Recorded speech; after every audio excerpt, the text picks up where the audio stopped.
ವೀಕ್ಷಕರೇ, ಥೈಲ್ಯಾಂಡ್ ದೇಶದಿಂದ ಡೆವಿಲ್ ಸಿನಿಮಾದ ಚಿತ್ರೀಕರಣವನ್ನು ಮುಗಿಸಿಕೊಂಡು ನಟ ಡಿ ಬಾಸ್ ದರ್ಶನ್ ಭಾರತಕ್ಕೆ ವಾಪಸ್ಸಾಗಿದ್ದು, ನಿನ್ನೆ ಬೆಂಗಳೂರು ತಲುಪಿದ್ದ ನಟ ದರ್ಶನ್ ಇವತ್ತು ತಮ್ಮ ಮನೆಯಲ್ಲಿ ತನ್ನ ಅಭಿಮಾನಿಗಳನ್ನ ಭೇಟಿ ಮಾಡುವ ಕೆಲಸವನ್ನ ಮಾಡಿದ್ದಾರೆ. ತೀವ್ರವಾದ ಬೆನ್ನು ನೋವು ಇದ್ರೂ ಕೂಡ ಸತತವಾಗಿ 30 ನಿಮಿಷಗಳ ಕಾಲ ಅಭಿಮಾನಿಗಳ ಜೊತೆಗೆ ಸಮಯವನ್ನ ಕಳೆಯುವ ಪ್ರಯತ್ನವನ್ನ ನಟ ದರ್ಶನ್ ಅವರು ಮಾಡಿದ್ದಾರೆ. ವೀಕ್ಷಕರೇ, ಒಂದು ಮಾಹಿತಿಯ ಪ್ರಕಾರ ಡೆವಿಲ್ ಸಿನಿಮಾದ ಚಿತ್ರೀಕರಣ 99% ಮುಗಿದಿದ್ದು, ಇನ್ನೇನು ಡೆವಿಲ್ ಸಿನಿಮಾದ ಪೋಸ್ಟ್ ಪ್ರೊಡಕ್ಷನ್ ಕೆಲಸ ಕೂಡ ನಡೆಯಬೇಕಾಗಿದ್ದು, ಅಷ್ಟರಲ್ಲೇ ನಟ ಡಿ ಬಾಸ್ ದರ್ಶನ್ ಅವರಿಗೆ ಮತ್ತೊಂದು ಕಾನೂನು ಸಂಕಷ್ಟ ಎದುರಾಗಿದ್ದು, ಸರ್ಕಾರ ಸುಪ್ರೀಂ ಕೋರ್ಟ್ಗೆ ಸಲ್ಲಿಸಿರುವ ಆ ಒಂದು ಅರ್ಜಿಯಿಂದಾಗಿ ನಟ ದರ್ಶನ್ ಅವರಿಗೆ ಸಿಕ್ಕಿರುವ ಜಾಮೀನು ಕ್ಯಾನ್ಸಲ್ ಆಗುತ್ತೆ ಅಂತ ಸಾಕಷ್ಟು ಸುದ್ದಿಗಳು ಕೇಳಿ ಬರ್ತಿದ್ದು, ಆದ್ರೆ ನಟ ಡಿ ಬಾಸ್ ದರ್ಶನ್ ಅವರ ಪರ ವಕೀಲ ದರ್ಶನ್ ಅಭಿಮಾನಿಗಳು ಯಾರು ಕೂಡ ಆತಂಕಕ್ಕೆ ಒಳಗಾಗೋದು ಬೇಡ, ನಟ ದರ್ಶನ್ ಅವರಿಗೆ ಜಾಮೀನು ಮುಂದುವರಿಯುತ್ತೆ, ಮಾಧ್ಯಮಗಳಲ್ಲಿ ತೋರಿಸ್ತಿರುವ ಹಾಗೆ ಯಾವುದೇ ರೀತಿಯ ಭಯ ಪಡುವ ಅಗತ್ಯ ಇಲ್ಲ ಅಂತ ಅಭಿಮಾನಿಗಳಿಗೆ ಧೈರ್ಯವನ್ನ ತುಂಬಿದ್ದು, ನಟ ದರ್ಶನ್ ಅವರು ಕೂಡ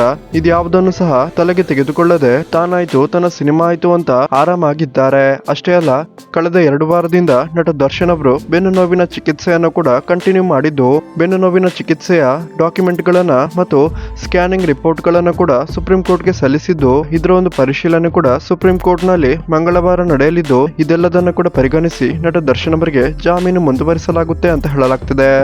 ವೀಕ್ಷಕರೇ, ನಿಮ್ಗೆ ಇದರ ಬಗ್ಗೆ ಏನ್ ಅನಿಸುತ್ತೆ ಅನ್ನೋದನ್ನ ದಯವಿಟ್ಟು ಕಮೆಂಟ್ ಮಾಡಿ ತಿಳಿಸಿ. ಹಾಗೇನೆ